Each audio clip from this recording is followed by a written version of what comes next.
কে তোমার এমন মালিক ভুলাই দিল? এমন রব কেমনে ভুলে গেলা? এমন মালিক কেমনে ভুলে গেল? আজ ঘরে যাইও না আব্বা। এই ছেলেরা যে কয়জন এখানে বসছো, নামাজ পড়ো নাই, ঘরে যাইও না, ঘরে যাইও না। মসজিদে যাইও, মসজিদে মালিকের সেজদা দিয়ে যাইও। বেনামাজি যদি ঘুমায় যাইয়া ঘুম যদি আর না ভাঙ্গে, রাত যদি আর ভোর না হয়, এই পৃথিবীর বাস্তবতা এটা। এজন্য আমি অনুরোধ করলাম, আল্লাহ বলেন বান্দা সব তো আমার প্রশংসা করবে না কেন? রব্বিল আলামিন, আমি তো জগৎ সমূহের পালন কর্তা। আমি শুধু সৃষ্টিকর্তা না যে বানাইয়া ছেড়ে দিছি। কোম্পানি আর জানে না তার মাল কোথায় গেছে।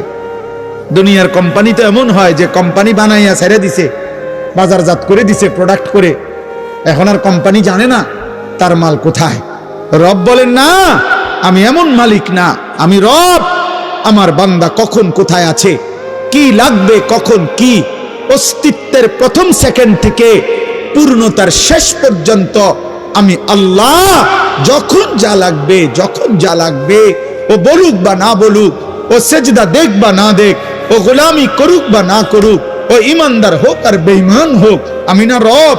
ওরে না আমি বানাইছি, আমি না খাওয়াইয়া রাখবো কেমন? ওরে আমি না ওরে বানাইছি।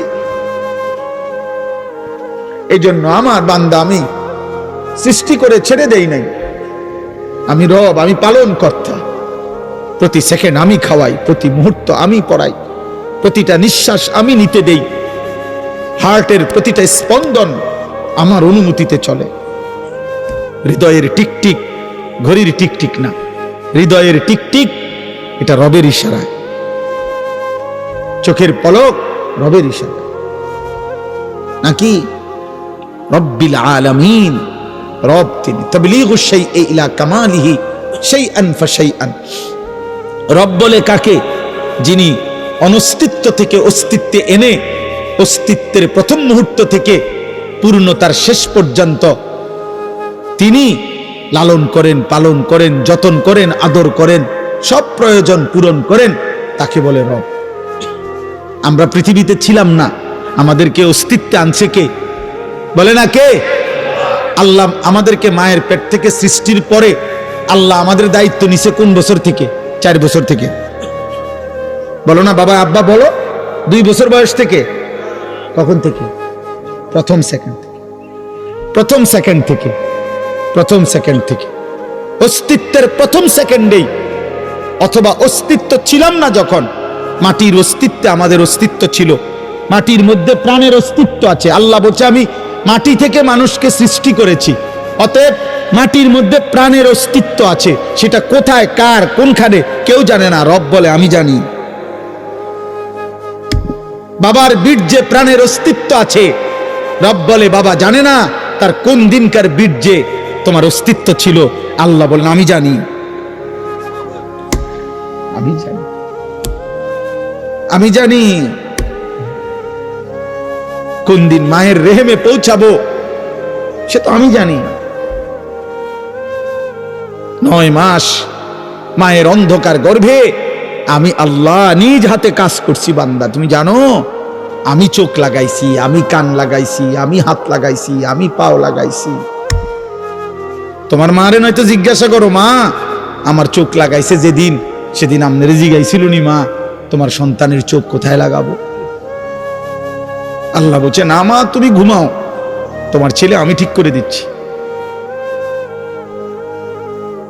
আল্লাহ বলছে বাপ তুমি ঘুমাও, তোমার 9 মাস পরে আমি তোমারে বুঝাই দেব, পরে আমি রেডি করছি। সুবহানাল্লাহ, সুবহানাল্লাহ। এমন মালিককে তো এমনি মনে হইলে মাঝে মধ্যে সেজদা দেওয়া উচিত। হাই মালিক আপনি করলেনটা কি? এমনিতে তো সেজদা দেওয়া উচিত। আল্লাহ রব্বিল আলামিন, তিনি রব। তাইলে আল্লাহ আমাদেরকে প্রথম অস্তিত্বের আগেও তিনি আমাদের রব, অস্তিত্বের পরেও তিনি আমাদের রব। আচ্ছা, আল্লাহ আমাদের দায়িত্ব ছেড়ে দেয় কত সালে, কত বছরে? 40 বছরে, 60 বছর? কখনোই না, কখনোই না। এই জন্য আল্লাহ রব, আল্লাহ রব। আল্লাহ এবার বলেন, আমি শেষ করছি। আল্লাহ বলে, বান্দা যদি বলো এত বড় সৃষ্টি আমি কেন চালাচ্ছি, কেন লালন পালন করছি, কেন? আল্লাহ বলে, কেউ আমারে বাধ্য করে নাই, কেউ আমারে জোর করে নাই, কেউ আমার উপরে চাপিয়ে দেয় নাই। আর রহমানির রহিম, আমি ভীষণ দয়ালু, আমি পরম করুণাময়, আমি অসীম দয়ালু, অসীম দয়ালু। আমার রহমতের কারণে, আমার দয়ার কারণে, আমার মায়ার কারণে গোটা সংসার আমি একাই চালাচ্ছি।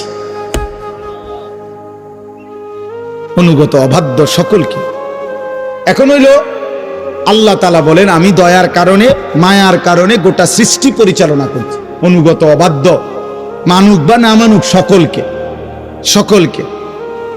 এখন আল্লাহকে যদি কেউ কেউ প্রশ্ন করে, আল্লাহ আচ্ছা তাইলে তো একটা বুঝ পাইলাম, আপনি মনে রাগ করেন না, কারণ মানলেও খাওয়ান, না মানলেও খাওয়ান, সেজদা দিলেও খাওয়ান, সেজদা না দিলেও খাওয়ান, মনে এই রঙ্গেই চলবো মনে হয়।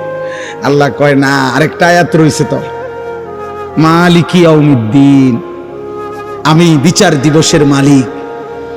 আমি আদর করতে যেমন জানি, আমি শাস্তি দিতেও জানি। বাদশা শুধু আদর করে না, বাদশা শাস্তিও দেয়। কি? অতএব মালিক ইয়াউমিদ্দিন, আল্লাহ বলেন আমি বিচার দিবসের মালিক। অর্থাৎ আজ আমি যা দিলাম, আগামী দিন আখিরাতে আমি তার সবকিছুর হিসাব নেব। একটা জাররা জাররা, বিন্দু বিন্দু, একটা নিঃশ্বাস, চোখের একটা পলক, খাবারের একটা লোকমা, পানির এক ঢোক আমার দেওয়া, আমি আবার হিসাব নেব। এই কথাটা ভারসাম্য সূরা ফাতিহার মধ্যে আল্লাহ শিখাইছেন, বান্দা আমার দয়া দেখে আবার আমারে দুর্বল ভাইব না। আমি মালিক, আমি বাদশাহ, আমি রাজাধিরাজ, আমি জব্বার, আমি কাহ্হার। আমার দয়া মায়া দেখে কি করো না, তুমি আমার নাফরমানি করো না, আমি আখিরাতে হিসাব। তাইলে কথা কি দাঁড়াইলো? আল্লাহ আমাদেরকে সব দিছেন দুনিয়াতে, আবার আল্লাহ সবকিছুর কি নিবেন? কথা বলেন না। নবীজি বলছেন, ওমর একদিন, ওমর রাদিয়াল্লাহু তাআলা 3 দিন ক্ষুধার্ত থেকে 2টা খেজুর আর 1 ঢোক পানি পান করছে। 3 দিনের ক্ষুধার্ত থাকার পর নবীজি বললেন, ওয়াল্লাহি লা তুসআলু আন হাযান নাঈম, ওমর এই 2টা খেজুর আর 1 ঢোক পানির হিসাবও আখিরাতে আল্লাহর কাছে দিতাম। এই জন্য আল্লাহ তাআলা এটা ব্যালেন্স করে দিছে, বান্দা আজ দুনিয়া ভোগ করো, আগামী দিন আখিরাতে হিসাব দিও। আজকে দুনিয়া কি করো বলে না, নেও নাও দিলাম, কিন্তু আগামী দিন আখিরাতে কি দিতে হবে? এবার অতএব যদি এটা বুঝে থাকো বান্দা, অতএব শেষ কথা হলো, ইয়াকা না'বুদু ওয়া ইয়াকা নাস্তাঈন। আমি আজকে যে দেরি করে আসছি, আমাদের এই যিনি মাদ্রাসার মুহতামিম মাওলানা আবুল কাসেম সাহেব, উনি পুরা সিদ্ধান্তই নিছে যে এমন বক্তা আর দাওয়াত দিত না। এটা ওনার ফায়সালা, ওনার এটা বুঝাইয়া গেছে। এই জন্য আজকে একটু বাড়াইয়া ওয়াজ করে দিলাম, আর যদি সুযোগ না পাই। তো এই জন্য বললাম, ইয়াকা না'বুদু ওয়া ইয়াকা নাস্তাঈন। এই শেষ কথা হলো, আল্লাহ বলে, বান্দা তুমি যদি এটা বুঝে থাকো যে আজ দুনিয়ায় আমি সব দিলাম, আগামী দিন আখিরাতে আমি সব হিসাব নেব, অতএব ডান বাম না কইরা, এদিক সেদিক না কইরা, নাফরমানি না করে তুমি বরং নিশ্চিন্তে বলে দাও, ইয়াকা না'বুদু, আল্লাহ আপনি দিলেন সব, আবার আপনি সব নিবেন হিসাব। তাইলে এদিক সেদিক না করে আমি নিশ্চিন্তে বলতেছি, আল্লাহ আমি আপনার গোলামি করব। ইয়াকা না'বুদু, আপনার গোলামি করব। খুদাই দিক সেদিক যাইয়া লাভ নাই। এখন দিছেন, পরে তো আবার কোনি দিবেন, তার চাইতে ভালো আপনার কথাতেই থাকি। তবে ওয়া ইয়াকা নাস্তাঈন, আল্লাহ একটা শুধু আপনার কাছে চাওয়া যে আমি দুর্বল, আমি অসহায়, আমি আপনার বান্দা, আপনি আমার মালিক, অতএব আমি আপনার কাছে সাহায্য প্রার্থনা করি, আপনি আমারে সাহায্য করেন। আপনি চাইলে আমি সেজদা দিতে পারবো, আপনি দয়া করলে আমি আপনার গোলামি করতে পারবো, আপনি দয়া করলে আমি আপনার হুকুম মানতে পারবো, আপনি দয়া করলে আমি গুনাহ ছাড়তে পারবো, আপনি আমার একটু সাহায্য করেন।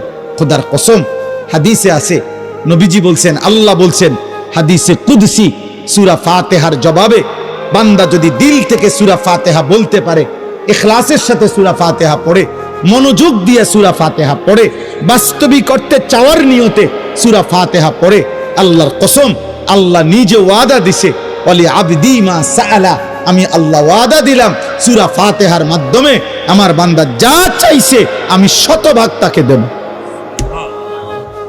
আমি দেব। যা বান্দা, যা বান্দা, তুমি যেহেতু বলছো আমার গোলামি করবা, আমি সাহায্য করব। আল্লাহ আমাদের প্রত্যেককে তৌফিক দান করেন, আল্লাহ আমাদের সকলকে কবুল করে নেন। প্রিয় নওজোয়ান ভাই, নিয়ত করো না ইনশাআল্লাহ নামাজ পড়বা, বলো না ইনশাআল্লাহ, দিল থেকে তোমার নিয়ত তুমি করো। তোমার মালিক তোমার, আমার মালিক আমার, আমার মালিক আমার। অন্তরের আয়না, অন্তর তাই সংগ্রহ করে যা চোখে দেখে। যেন মানুষের চোখে দেখা যাবতীয় বিষয় অন্তরে জমা হয়, সেখান থেকে প্ল্যানিং হয়। মানুষ কানে যা শুনে তা অন্তরে জমা হয়, মানুষ নাকে যা শুঁকে অন্তরে জমা হয়, চোখে যা দেখে তা অন্তরেই জমা হয়। সবকিছুই প্রথমত অন্তরে এসে জমা হয়,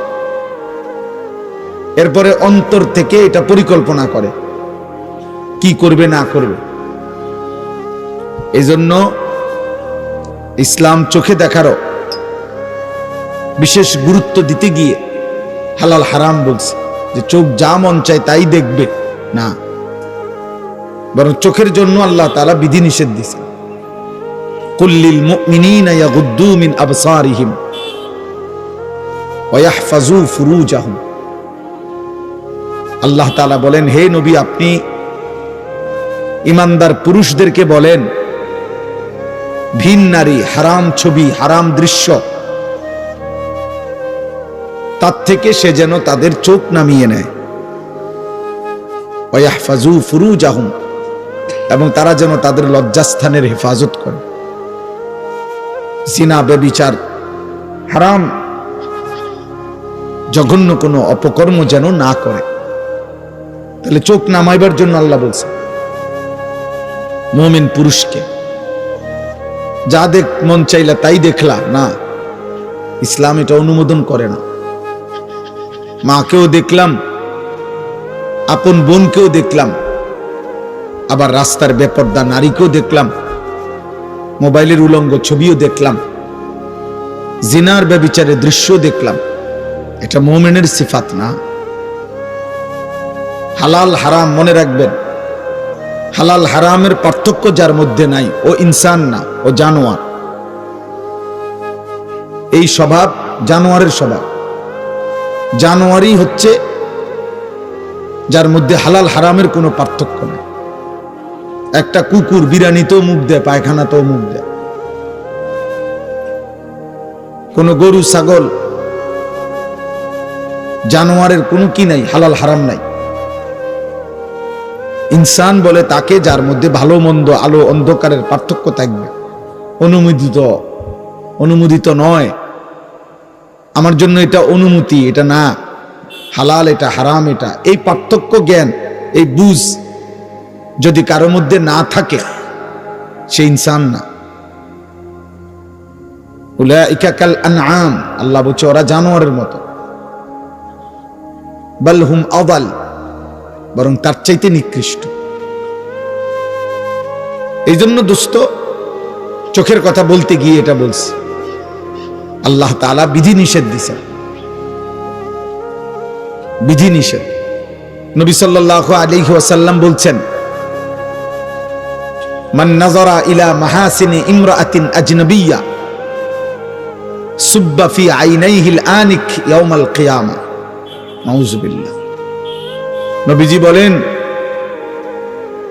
যে কেহ যদি কোন ভিন নারী যাকে দেখার অনুমতি নাই এমন কোন নারীর প্রতি যদি দৃষ্টিপাত করে, আল্লাহর নবী সাল্লাল্লাহু আলাইহি সাল্লাম বলেন ওই তার জন্য অনুমতি নাই এমন নারীকে দেখলো তো কিয়ামতের দিন ওই দুই চোখে আল্লাহর কসম নবী বলছে জ্বলন্ত সীসা গলিয়ে দেওয়া হবে, জ্বলন্ত সীসা গলিয়ে দেওয়া হবে। অতএব এটা ভয়ঙ্কর শাস্তি, ভয়ঙ্কর শাস্তি। আল্লাহ তাআলা কোরআনুল কারীমের মধ্যে বলছেন যে তার মনের ইচ্ছা মতো চলে, আল্লাহ তাকে কতগুলো শাস্তি দেয়। এর মধ্যে একটা শাস্তি হলো ওয়াজআলা আলা বাসারিহি গিশাওয়া, আল্লাহ তাআলা তার চোখের সামনে পর্দা ফেলে দেয়, ফলে ওই নাফরমানার হালাল হারামের পার্থক্য বোঝে না, হালাল হারামের পার্থক্য বোঝে না। এটা পাপের শাস্তি, এটা মনের ইচ্ছা মতো চলার শাস্তি। আফরাআইতা মান ইত্তাখাযা ইলাহাহু হাওয়াহু ওয়া আদাল্লাহু আল্লাহু আলা ইলমিন ওয়া খাতামা আলা সামঈহি ওয়া কলবিহি ওয়া জাআলা আলা বাসারিহি গিশাওয়া। এখানে দেশ বিখ্যাত হাফেজ কোরআনরা বসে আছে পিছনে, আপনারা জানেন না, যিনি এতক্ষণ বয়ান করছেন এখন উনি নিচে বসে গেছেন। আল্লাহ ওনারে বরকত দান করেন। আমার প্রিয় ভাই মাওলানা আব্দুল কাদের ইসলাহি, আল্লাহ ইলমে আমলে বরকত দান করেন। তো ভাই বলতেছিলাম যে এটা নজর সাংঘাতিক, নজর সাংঘাতিক, নজর সাংঘাতিক। নজরে আউলিয়া হয়, নজরে বরবাদ হয়, নজরে বরবাদ হয়। রাসূলুল্লাহ সাল্লাল্লাহু আলাইহি সাল্লাম আলী রাদিয়াল্লাহু তাআলা আনহুকে বলছেন, ইয়া আলী লা তুতবিইন নাজরাতান নাজরা, হে আলী কোন হারাম দৃশ্য, হারাম নারী, ভিন নারীর প্রতি প্রথম দৃষ্টি যদি চোখের পড়ে যায় তাহলে দ্বিতীয়বার ওই দৃষ্টি ফিরাইয়া দিও না, দেখো না। ফাইন্না লাকাল উলা ওয়া লাইসাত লাকাল আখিরা, কেননা হঠাৎ প্রথম দৃষ্টি সেটা আল্লাহ মাফ করে দিবে, কিন্তু দ্বিতীয়টা নয়। হযরত জারির ইবনে আব্দুল্লাহ বাজালি রাদিয়াল্লাহু তাআলা আনহু উনি নবীজিকে জিজ্ঞেস করছেন, সাআলতু রাসূলুল্লাহ আন নাজরিল ফুজআ অথবা ফাজাআ, ইয়া রাসূলুল্লাহ হঠাৎ যদি কোনো নারীর প্রতি নজর পড়ে যায় আমি কি করব? আল্লাহর নবী সাল্লাল্লাহু আলাইহি সাল্লাম বলেন, ইসরিফ বাসারাক, তৎক্ষণাৎ চোখ ফিরিয়ে নাও, চোখ ফিরিয়ে নাও। রাসূলুল্লাহ সাল্লাল্লাহু আলাইহি সাল্লাম বলছেন, এটা হাদিস। রাসূলুল্লাহ সাল্লাল্লাহু আলাইহি সাল্লামের একজন চাচাতো ভাই ফজল ইবনে আব্বাস রাদিয়াল্লাহু তাআলা আনহু, ফজল ইবনে আব্বাস আব্দুল্লাহ ইবনে আব্বাসের ভাই, নবীজির আপন চাচাতো ভাই। নবী সাল্লাল্লাহু আলাইহি সাল্লাম যখন, তো নবীজির এই চাচাতো ভাই বিদায় হজ্জের দিন, নবী সাল্লাল্লাহু আলাইহি সাল্লাম বিদায় হজ্জের দিন যেই উটের পিঠে বসা ছিলেন হজ্জের মধ্যে, তখন নবীজির পিছনে উটে, একই উটে এই নবীজির এই চাচাতো ভাইও বসা ছিল, ফজল ইবনে আব্বাস। তখন একজন মহিলা, ওই মহিলা রাসূলুল্লাহ সাল্লাল্লাহু আলাইহি সাল্লামের কাছে আসছে, মহিলা সাহাবী, মাসআলা জানতে। তো হজ্জের মধ্যে ইহরাম অবস্থায় শুধু নারীর জন্য চেহারা খোলা রাখতে হয়, বাকি ভিন পুরুষের সাথে চেহারাটাকে একটু আড়াল করে পর্দা করে। কিন্তু আমরা যেরকম মহিলারা হিজাব লাগায়া রাখে গালের সাথে, এরকমটা নিষেধ ইহরাম অবস্থায়। এজন্য মহিলারা আলাদা একটা অতিরিক্ত বাড়তি কাপড় দিয়া ওই কাপড়টা ঝুলাইয়া রাখে। তো যার কারণে ওই নারীর চেহারাটা বোঝা যাচ্ছিল। নবীজির দিকে যখন তাকাইয়া মহিলা জিজ্ঞেস করছে মাসআলা, তো এই পিছনে যেই সাহাবী ফজল ইবনে আব্বাস, নবীজির চাচতো ভাই, উনি ওই মহিলার দিকে তাকাইছে।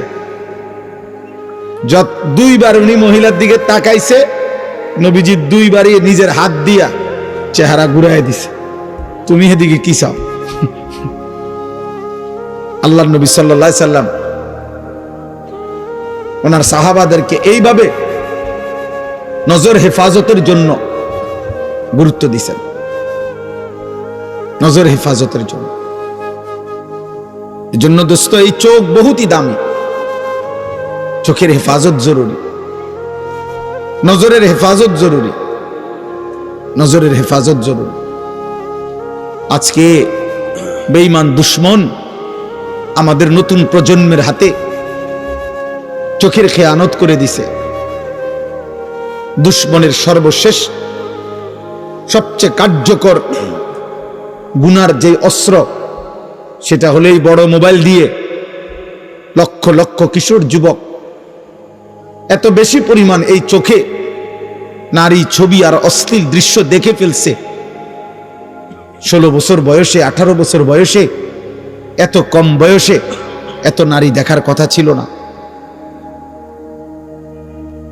হতে পারে বিগত দিনের 60 বছর পর্যন্ত বুড়া মিয়া গত 60 বছরে যত নারী দেখে নাই, আমার কিশোর যুবক সন্তান 3 দিনে তার চাইতে বেশি দেখে ফেলছে, 10 দিনে তার চাইতে বেশি দেখে ফেলছে। আজ ও বুঝছে, আজ লাখ লাখ যুবক মনে করে জীবন মানেই যৌনতা, এক লজ্জাস্থানের চাহিদা, শাহওয়াত, এক নারীর প্রতি কামনা, এই অসভ্যতা, এটাই তার জীবন। সে পৃথিবীতে বেঁচেই আছে লজ্জাস্থানের চাহিদা পূরণের জন্য। এজন্য চুল, চেহারা বলেন, লেবাস, পোশাক বলেন, যত ফ্যাশন, যত মডেল, কোন নারী তাকে দেখবে, কোন অসৎ মেয়ে তাকে দেখে হাসবে, কোন হারাম মেয়ে তার সাথে হারাম প্রেমের সম্পর্ক করবে। এই জন্য ওর মাসে মাসে ডিজাইন বদলায়, রং বদলায়, ঢং বদলায়, কালার বদলায়, সিস্টেম বদলায়, কোনো না কোনো মেয়ের চোখে যেন ভালো লাগে। আজ মনে করছে জীবন মানেই যৌনতা, শাহওয়াত, নারীর চাহিদা, হারাম চাহিদা, অথচ বাস্তবতা এটা না। আল্লাহ তাআলা মানুষকে এজন্য সৃষ্টি করে নাই। কোন সুস্থ স্বাভাবিক মানুষ, কোন বিবেকবান বুদ্ধিমান, কোন সুস্থ সবল যুবক খোদার কসম এটা ভাবতে পারে না, এটা হইতেই পারে না। আজ ব্যর্থতার এই দায়ভার মা বাবারও, ব্যর্থতার এই দায়ভার সন্তানেরও। মা বাবা বুঝলো না আমার সন্তানকে কিভাবে গড়া উচিত, সন্তান নিজেও বুঝলো না আমার জীবনে কি করা উচিত। একটা মোবাইল ব্যবহারের স্বাধীনতা ও মনে করে একটা মহাদেশের চাইতে বড় স্বাধীনতা। একটা মোটরসাইকেল চালাইবার স্বাধীনতা ও মনে করে এটা আমার জীবনের সবচেয়ে বড় স্বাধীনতা। একটা মেয়ের সাথে হারাম সম্পর্ক করার সুযোগ ও মনে করে এটা আমার জীবনের শ্রেষ্ঠ অর্জন। আমার সাথে কারো রিলেশন আছে, কোন অসৎ মেয়ে আমার সাথে সম্পর্ক আছে, অসৎ, যদি বলেন না ও হিজাব পরে, না ও হিজাব পরা অসৎ। বিবাহ বহির্ভূত কোনো মেয়ে যদি কোন ছেলের সাথে সম্পর্ক রাখে, এবার যদি সে বোরকা না, কম্বলও পরে, কম্বল বলে লেপ তোষক গাও দেয়, হেবুডি কম্বল গায়ে দেয়, অথচ কোন ছেলের সাথে তার হারাম সম্পর্ক, তো খোদার কসম ওই মেয়ে, ওই কন্যা চরিত্রহীন, ও চরিত্রহীন, ও বেহায়া, ওর কাছে কিছুই মিলবে না। ধোকার প্রতারণা ছাড়া, প্রবঞ্চনা ছাড়া, অল্প সময়ের ব্যবধানে ফাসাদ লাথি ছাড়া আর কিছু যুগবে, আর কিচ্ছু, আর কিছু জানে। ইজ্জতের কদর যে নারীর নাই, সম্ভ্রমের কদর যে নারীর নাই, সতীত্বের কদর যে নারীর নাই, হায়া আর লজ্জার গুরুত্ব যে মেয়ের নারীর মধ্যে নাই, খোদার কসম আসমান ও জমিনের তার আর কিচ্ছু নেই। আল্লাহ তাআলা পুরুষের শরীরে পরিশ্রম করার অতিরিক্ত যোগ্যতা আল্লাহ সৃষ্টিগতভাবে পুরুষের শরীরে দিয়েছেন, আর লজ্জা শরমের অতিরিক্ত যোগ্যতা সৃষ্টিগতভাবে আল্লাহ নারীর শরীরে দিয়েছেন। নারীকে আল্লাহ লজ্জা একটু বেশি দিয়ে সৃষ্টি করেছেন, পুরুষকে আল্লাহ পরিশ্রম করার যোগ্যতা একটু বেশি দিয়ে সৃষ্টি করেছেন। এই জন্য পুরুষকে বলছেন বাহির সামলাও, নারীকে বলছেন ঘর সামলাও। এটা জুলুম না, এটা বন্টন, এটা ইনসাফ, এটাই যৌক্তিক। এই পৃথিবীতে সব জায়গায় কর্ম বন্টন হয়, আর আল্লাহ কর্ম বন্টন করলে জুলুম হয়। বেঈমান কতগুলো নারীর স্বাধীনতার নামে, প্রগতির নামে, আধুনিকতার নামে, নারীর উন্নয়নের নামে নারীকে বুঝাইছে বেডইতের লগে এক লগে হাঁটতে পারলে, চলতে পারলে এটা তোমার স্বাধীনতা। ইসলাম তোমারে ঠকাইছে। না না, আল্লাহর কসম না। কর্ম যদি বন্টন করে, কাজ যদি ভাগ করে দেয়, এটা জুলুম নয়, এটা ইনসাফ। একটি অফিসের মধ্যে মনে করেন 12 জন লোক রাখছে কোম্পানি, লোক রাইকা বলছে আমাদের অফিসে একজন ম্যানেজার দরকার, একজন হিসাব রক্ষক দরকার, একজন দারোয়ান দরকার, একজন ঝাড়ুটারু দেউইনা লোক দরকার, হ্যাঁ, আবার 2 জন কর্মকর্তা দরকার। এমনি এমনি আমরা 12 জন লোক দরকার। আপনাদের 12 জন লোক নিয়োগ দিলাম। আপনারা প্রত্যেক দিন সকালবেলা আইসা তাৎক্ষণিক মশওয়ারা করিয়া সিদ্ধান্ত নিবেন আজগা ম্যানেজারি করবেন কে, আজগা দারোয়ানি করবেন কে। নিজেরা মিল করিয়া ডেইলি আপনারা একজনে ম্যানেজারি করবেন শনিবার, আরেকজন রবিবারে ঝাড়ু দিবেন, হ্যাঁ, আবার রবিবারে সোমবারে যিনি ঝাড়ু দিছেন সোমবারে আমনে ম্যানেজার। আপনারাই তো আপনারা মিল করে নিয়েন। এই কোম্পানি চলবো তো? লাল বাতি জ্বলতে বেশিক্ষণ লাগবে না তো? তাইলে তো এখানে কি কোনো কর্ম বন্টন করতে হবে? এই 12 জনের মধ্যে কাজ ভাগ করে দিতে হবে না? কথা বলে না কেন? এই অফিসের কাজ ভাগ করতে হবে না? ম্যানেজার কে, দারোয়ান কে, হ্যাঁ, ঝাড়ুদার কে, হিসাব রক্ষক কে, বাবুর্চি কে, এটা ভাগ করতে হবে না? এটা ভাগ করা জুলুম? এটা ভাগ করা বেইনসাফি? না, এটা ইনসাফ, এটা সুষম বন্টন। তো আল্লাহ তাআলা বলছেন পুরুষ আমি সৃষ্টি করেছি, নারী আমি সৃষ্টি করেছি, আমি সৃষ্টি করেছি। পুরুষের শরীরের সক্ষমতা কতটুকু আমি দিয়েছি জানি, নারীর শরীরের সক্ষমতা কতটুকু আমি দিয়েছি জানি। এবার আমি আল্লাহ কর্ম বন্টন করে দিলাম। পুরুষ তুমি বাহির সামলাও, নারী তুমি ভিতর সামলাও। এটা জুলুম হবে কেন? এটা অন্যায় হবে কেন বলেন? এটা অতএব দয়া করে নারী পুরুষের ক্ষেত্রে ইসলাম যা বন্টন করছে, কোরআন যা ভাগ করে দিছে, ওয়াকারনা ফি বুয়ুতিকুন্না, আল্লাহ বলছে নারী তুমি ঘরে থাকো, আর পুরুষকে বলছে ফান্তাশিরু ফিল আরদ, তোমরা জমিনে ছড়িয়ে পড়ো। ওয়াবতাগু মিন ফাদলিল্লাহ, আল্লাহর দেওয়া রিজিক তালাশ করো। এই যে বন্টন, এটা ইনসাফ। এটাই কি বলেন না? ইনসাফ। হাদিসের মধ্যে আছে নবীজি দোয়া করে বলতেন আল্লাহ আপনার ব্যাপারে আমার সিদ্ধান্ত যা তা ইনসাফ। নবীজি সবসময় এটা বলতেন, আল্লাহ আপনি আমার ব্যাপারে যা ফয়সালা করছেন আমি কখনোই কোন সেকেন্ডে আল্লাহ আমি এটা জুলুম মনে করি না। আদলুন ফিয়া কাদাউক, আপনার প্রতিটা ফয়সালা আমার ব্যাপারে এটাই ইনসাফ, এটাই যৌক্তিক, এটাই বাস্তবসম্মত, এটাই বিবেকসম্মত, এটাই ইনসাফসম্মত। রবের বন্টন জুলুম হইতে পারে না, সৃষ্টিকর্তার বন্টন কি হইতে পারে না? জুলুম হইতে পারে না। যাই হোক, তো আমি আসলে প্রথম কথা বলতেছিলাম এই কথাটা যে চোখের হেফাজত, নজর বড় দামি, ওই আমি এই কথাটাই বললাম। ওলামায়ে কেরামের নজরের দিকে তাকায় আল্লাহর কথা শুনলে বরকত হয়। চোখ বড় দামি, এই নজরের বরকতে দিন আসে। কোন আল্লাহওয়ালা, কোন আলেমে দিন, কোন মুত্তাকির চোখে আসা যাওয়া করা, ওনার চোখের চোখে থাকা, উনি আপনারে দেখলে চিনে, আপনি উনাকে দেখলে চিনেন, উনি আপনার দিকে তাকাইছে, আপনি উনার দিকে তাকাইছেন, এই আসা যাওয়া, এই সম্পর্ক, এই চেনা জানা, এটা হাসরের ময়দানে ভীষণ উপকার দেবে। এটা হাসরের ময়দানে ভীষণ উপকার দেবে।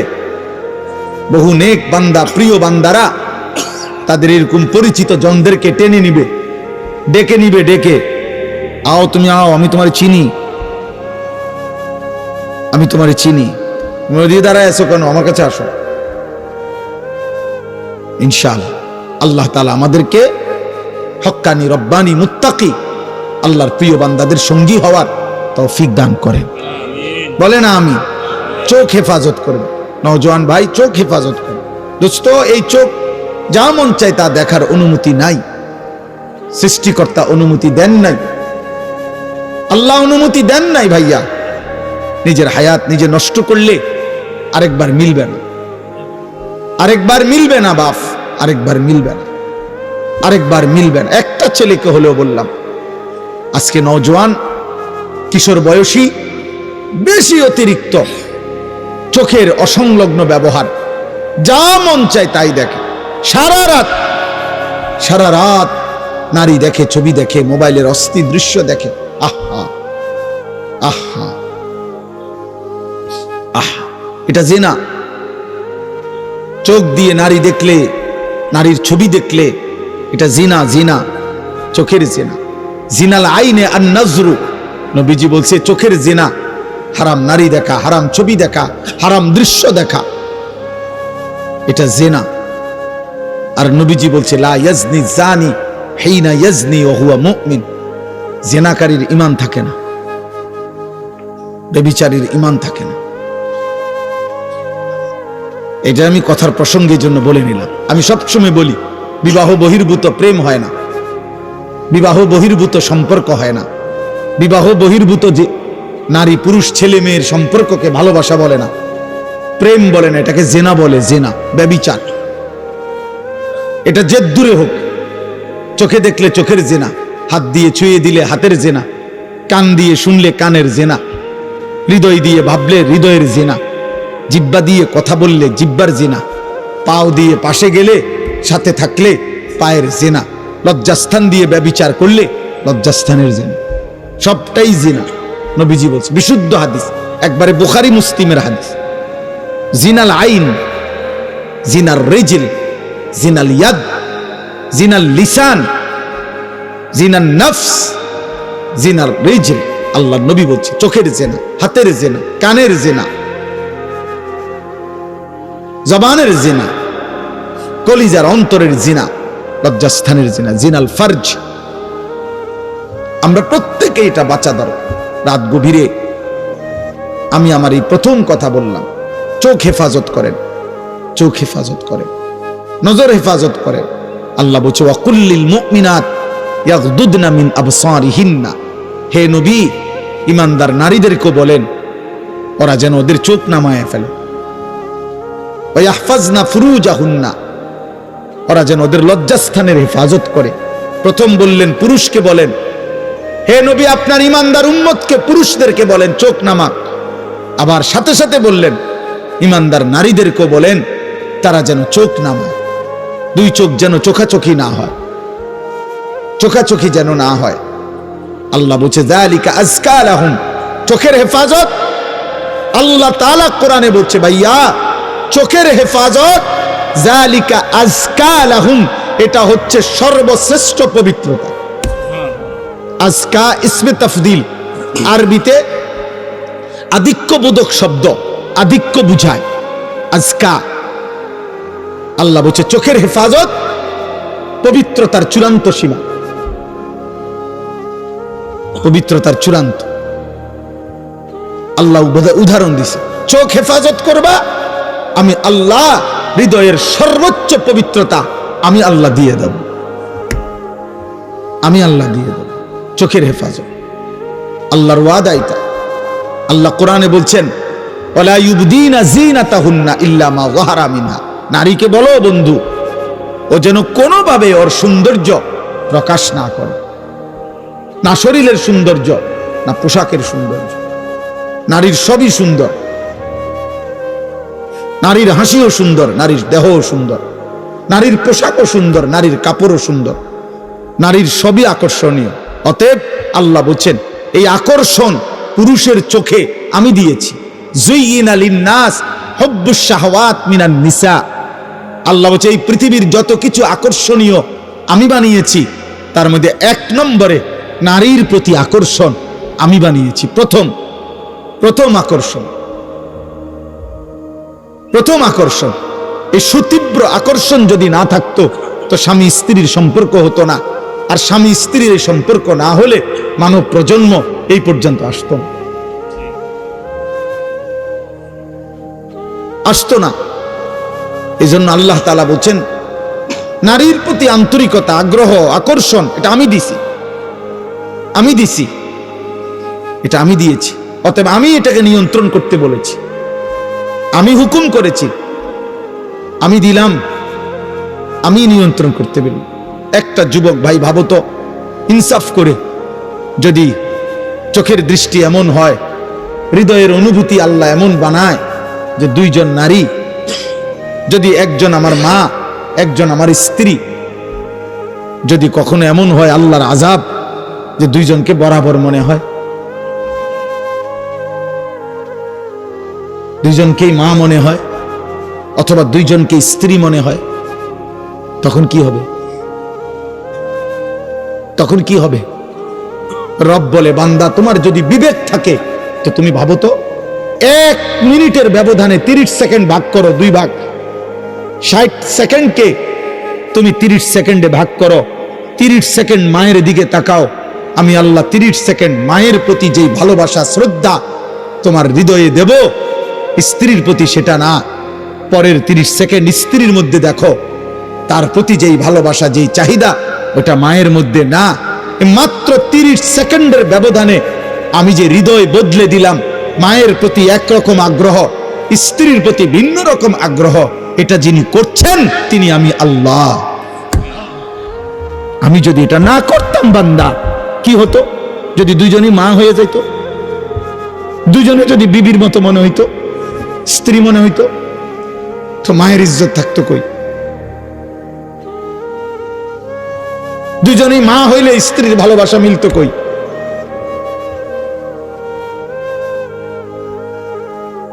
কি ভাইয়া, ইনসাফ করেন। নওজোয়ান, কার চোখে নাফরমানি করো? কার চোখে?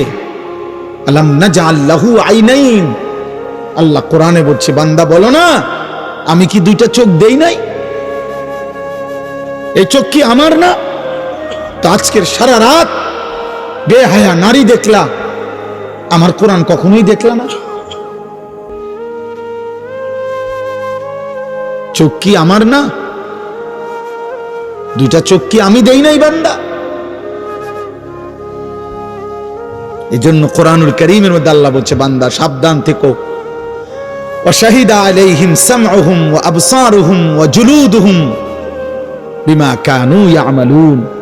কিয়ামতের দিন আমি আল্লাহর সামনে বান্দা তোমার কান, তোমার চোখ, তোমার সারা দেহের চামড়া, আমি আল্লাহর সামনে তোমার সারা জিন্দেগীর কৃতকর্মের সাক্ষ্য দেব। 3 জিনিস বলছেন, সামউহুম কান, ওয়া আবসারুহুম চোখ, ওয়া জুলুদুহুম এই চামড়া সাক্ষ্য দেবে।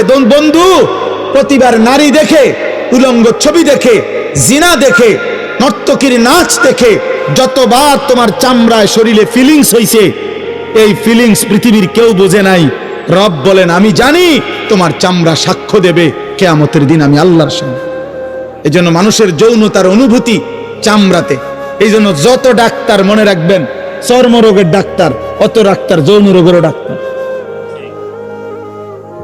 আপনি দেখেন এই কাগজে লেখা ভিজিটিং কার্ড, চর্ম ও যৌন রোগ বিশেষজ্ঞ।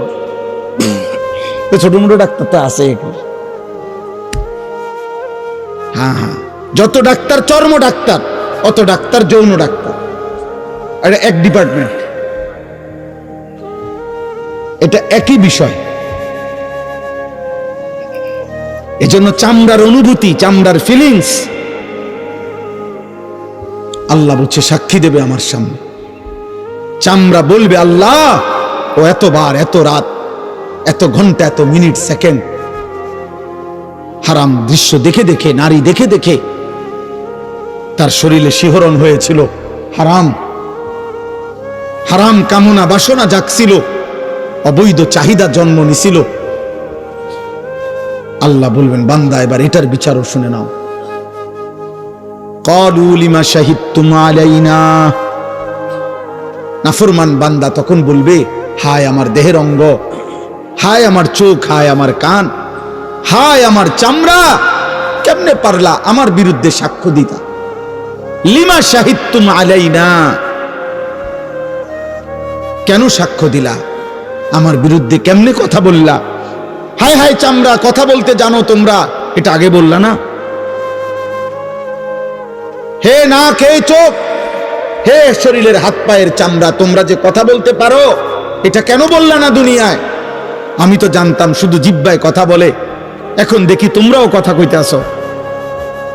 বিষয়টা কি? কোরআনে আল্লাহ বলেন সারা দেহের চামড়া বলবে ক্বালু আনতাকানাল্লাহুল্লাযী আনতাকা কুল্লা শাই। আজ এই হাসরের ময়দানে সমস্ত সৃষ্টির যিনি জবান খুলে দিয়েছেন, সেই রব আমাদের জবানও খুলে দিয়েছেন।